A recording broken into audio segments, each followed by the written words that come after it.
జరిగిన వాస్తవాల మీద మనకు సంఘీభావం తెలిపిన ప్రతి పార్టీకి కూడా వాళ్ళ నాయకులకు కూడా అందరికీ కూడా మనసారా కృతజ్ఞతలు తెలుపుతున్నాను.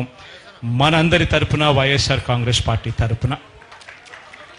అదేవిధంగా ఇక్కడికి వచ్చిన ప్రతి మీడియా హౌస్కి కూడా, ప్రతి జర్నలిస్టుకు కూడా, వాళ్ళందరికీ కూడా ఇక్కడ జరుగుతూ ఉన్న, ఆంధ్ర రాష్ట్రంలో జరుగుతూ ఉన్న వాస్తవాలను తెలుసుకుని ఇక్కడికి వచ్చినందువల్ల తెలుసుకున్నారు కాబట్టి వాళ్ళు కూడా జరుగుతూ ఉన్న హేయమైన పనుల మీద వాళ్ళు కూడా గలం విప్పాలని వాళ్ళందరినీ కూడా విన్నవిస్తూ ఇక్కడికి వచ్చినందుకు వారికి కూడా మనస్ఫూర్తిగా కృతజ్ఞతలు తెలుపుకుంటూ మరొక్కసారి అందరికీ చేతులు జోడించి పేరు పేరున కృతజ్ఞతలు తెలుపుకుంటూ సెలవు తీసుకుంటాను.